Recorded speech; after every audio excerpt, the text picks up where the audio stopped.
This is where it all began. The first ever Nazi Zombies map. The classic Nacht der Untoten. It would go on for a couple remasters and to be in a whole different map later on in Nazi Zombies.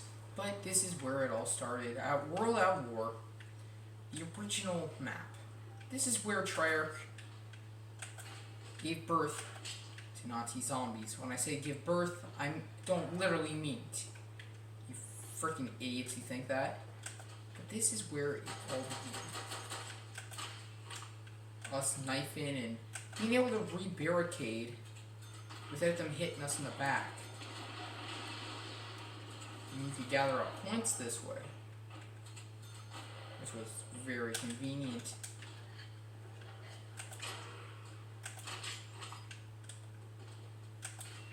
And this being the first map, they could not get rid of it.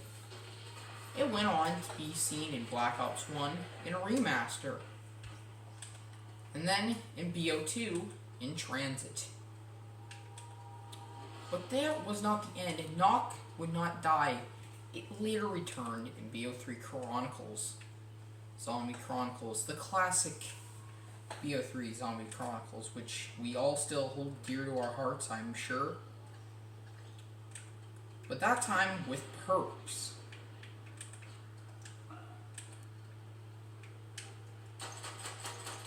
Being here just brings back good memories. And that's why everyone still plays World at War and got it for their Xbox. Other than me, still playing on the 360. But it didn't matter. This was a classic. Something that no one wanted to get rid of. For it would also be seen later on in Call of Duty Cold War on the map Die Machine, where you come back right to where it all started.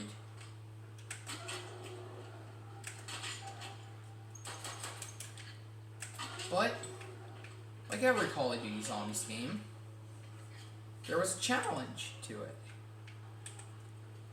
And this one was just staying alive, like most maps are. No Easter egg. This was a mini-game to me, just to give people something else. Only if you played the campaign would you earn this amazing map.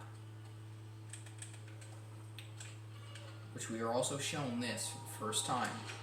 A box that gives us random weaponry. Something to look forward to, saving up for.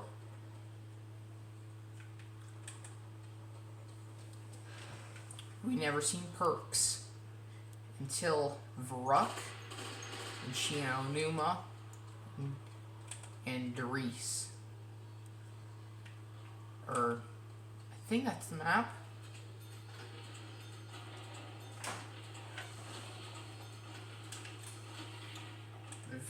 But people say if there was no this map and that map, COD Zombies would never have existed. It would never be what it was. Well, this map, it wouldn't be. This is where it all started. It all kicked off in this small starting room with a Kar 98 and M1 carbine. A $1,000 door to open that said help. And a stairway. 2 stairways that also cost $1,000 to clear the couch in the way.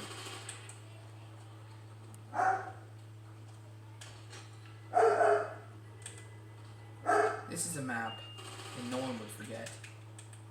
It also gave birth to the first wonder weapon of all times,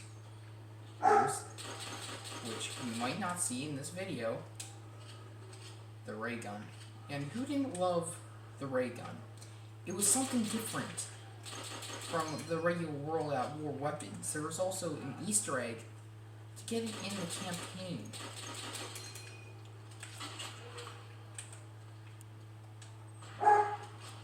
This map was the perfect thing for you and your friends to get online and have a good time. Or like me, thinking on a split screen with my brother every afternoon to enjoy a nice peaceful time of playing Call of Duty Zombies. The guns weren't the most powerful, but they were the most satisfying weapons to use to kill any zombie. You always feel good after using some good old classic World at War weapons. Something just felt good about them that other games like Black Ops 1 and 2 didn't give you. Something different. Maybe it was the power of the weapon, maybe it was the looks,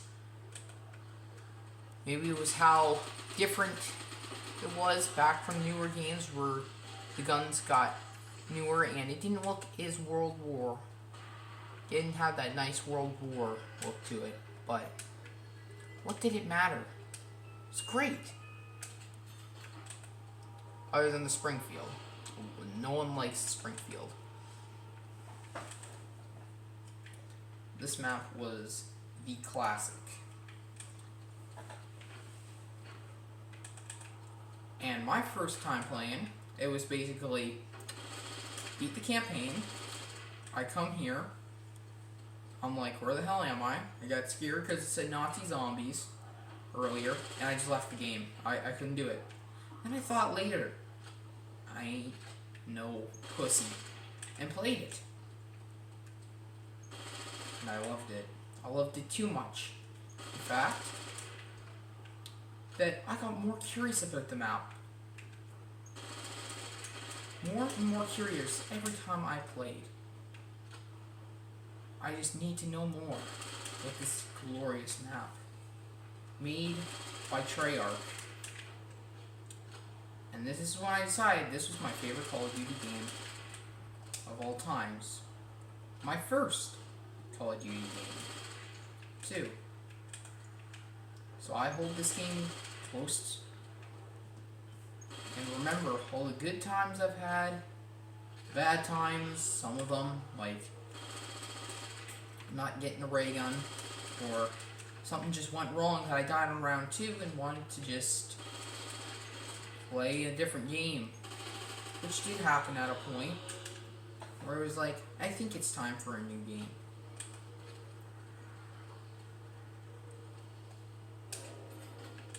As everyone did, he opened up the upstairs stairs and went and camped. But then there was something else. This mysterious chest. Open it up, or cabinet, not chest, and you get a scoped Car 98. Which, it's like the Car 98 downstairs. It was a scope and a bit more powerful, but I cannot hit a shot.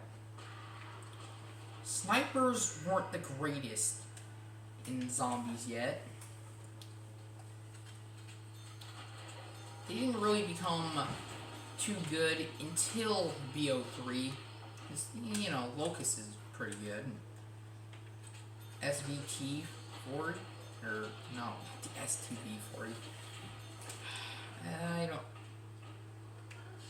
Sorry, I'm a little messed up with my rifles. Oh. But, nevertheless, we love this. Who didn't love getting an LMG and just camping upstairs with it? Or to try train zombies downstairs in the starter room?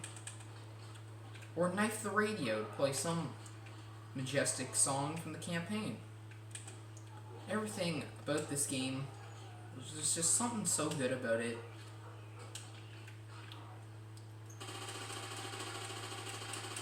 But just like every other game, people decided it was time to move on from one map and move to the next in different games. Like BO3, BO2, BO1 was a big hit when it released. And what did everyone come for? The zombies, the campaign, the multiplayer. But zombies in BO1 wasn't just as good as World at War would be. Everyone seemed to like World at War better, even though it was a lot. Those zombies weren't as glitchy or anything in BO1. Things were better here, people thought, and there were better things in BO1. But Kino, there was just something about Kino. made everybody think this was the greater map, the better alternative to come to and have fun with their friends.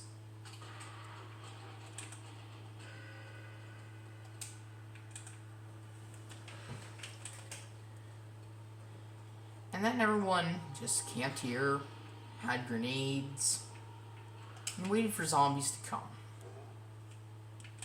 No cum jokes, please. But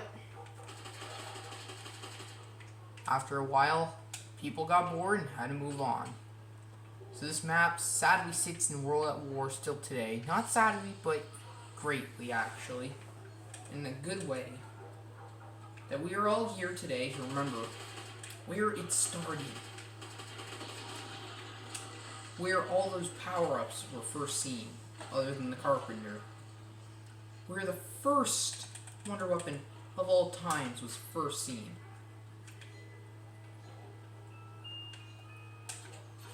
Where some of the greatest guns that we've seen in BO2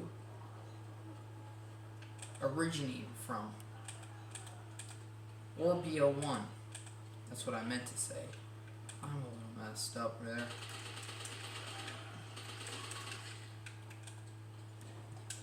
But this map will never be forgotten.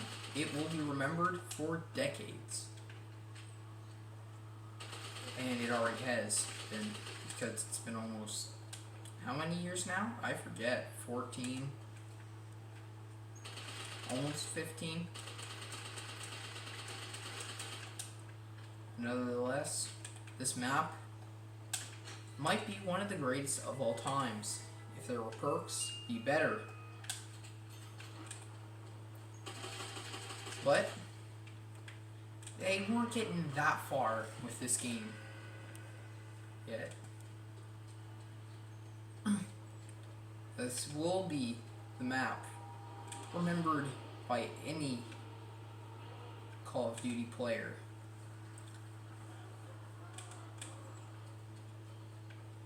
Even if it is just some simple player, big YouTuber, small YouTuber like me, or anybody, this map will be remembered in Call of Duty for years. And we may see it return. That's if Vanguard gets good, that is. Because no one likes Vanguard. But as this recording comes to an end,